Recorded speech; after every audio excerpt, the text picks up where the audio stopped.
I love Ram, I love perfect Mohammad. हर मुसलमान मोहम्मद सल्लल्लाहु अलैहि वसल्लम से मोहब्बत करता है। देश में आई लव मोहम्मद को लेकर बवाल छिड़ गया है और इस बवाल की आज अब झारखंड तक पहुंच गए। झारखंड के स्वास्थ्य मंत्री डॉक्टर इरफान अंसारी ने आई लव मोहम्मद वाले बयान को लेकर एक बयान दे दिया है, जिससे पूरी तरह से अब माहौल और बदल गया है।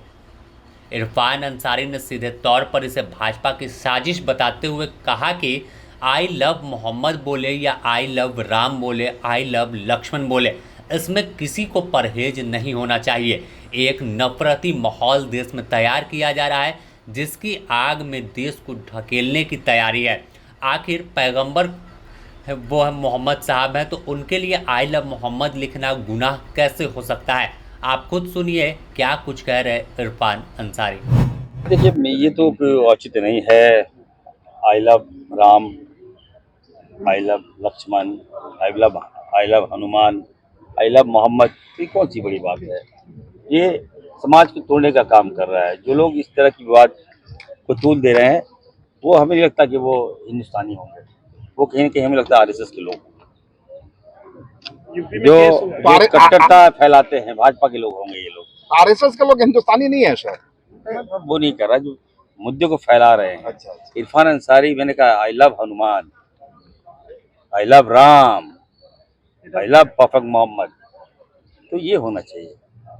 आई लव जोहार, आई लव आदिवासी, तो इसका मतलब तो बता दें कि आई लव मोहम्मद को लेकर विवाद उस वक्त शुरू हुआ जब उत्तर प्रदेश में आई लव मोहम्मद का पोस्टर लगाने पर एफआईआर हुआ और कई लोगों को सलाखों के पीछे भेज दिया गया। इसके बाद पूरे देश में ट्रेंड शुरू हुआ। कई लोग सोशल मीडिया पर आई लव मोहम्मद का पोस्टर डाल रहे हैं, तो कई लोग हैशटैग चला रहे हैं। तो दूसरी ओर इसे लेकर राजनीतिक जो है वो भी गर्म हुई। तमाम नेताओं की प्रतिक्रिया आ रही। कई लोग कह रहे हैं कि आई लव मोहम्मद का पोस्टर लेकर कुछ लोग जो पत्थर चलाने की कोशिश करते हैं, पुलिस पर हमला करते हैं, बवाल करने की कोशिश करते हैं, उन पर पुलिस कार्रवाई कर रही है। तो दूसरी ओर कई जो नेता है वो कह रहे हैं कि इस पूरे एजेंडे के तहत देश को आग में ढकेलने की तैयारी है और नफरती माहौल बनाया जा रहा है। यहाँ हर लोग अमन और चैन से रहता है। इस मामले पर लेकर ओवैसी ने भी एक बयान दिया है कि आखिर कौन ढकेल रहा है, कौन नफरत फैला रहा है, यह सबके सामने है। ओवैसी का भी यह बयान सुन लीजिए कि ये शुरू हुआ था कानपुर में।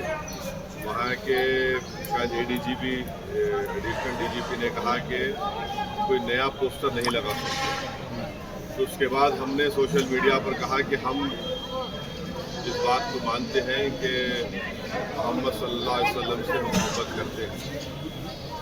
हर मुसलमान मोहम्मद सल्लल्लाहु अलैहि वसल्लम से मोहब्बत करता है, इसलिए कि उसके ईमान का हिस्सा है।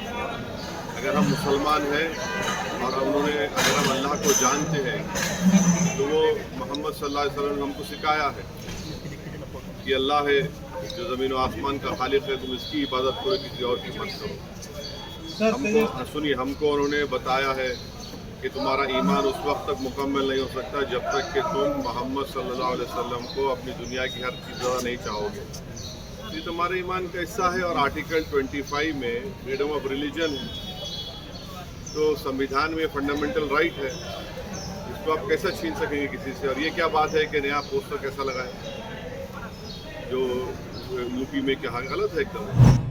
तो फिलहाल जिस तरह से आई लव मोहम्मद को लेकर बवाल छिड़ा है, सोशल मीडिया पर ट्रेंड चल रहा है, कई जगहों पर जो प्रदर्शन है वो हिंसा में तब्दील हो गया है। रांची में भी प्रोटेस्ट हुआ, हालांकि यहाँ किसी तरह की घटना नहीं हुई है, लेकिन कहीं ना कहीं जिस तरह से बवाल शुरू हुआ है, अंदर ही अंदर चिंगारी सुलग रही है। तो आखिर कौन है जो इस पूरे मामले को हवा दे रहा है? कौन है जो इस तरह से धार्मिक माहौल बनाकर देश को आग में झुलसाने की कोशिश कर रहा है? इस पूरे मामले की जांच होनी चाहिए और ऐसे लोगों पर कार्रवाई होनी चाहिए जो किसी धार्मिक नारों को लेकर या धार्मिक पोस्टर के आड़ में बवाल करने की कोशिश करते हैं।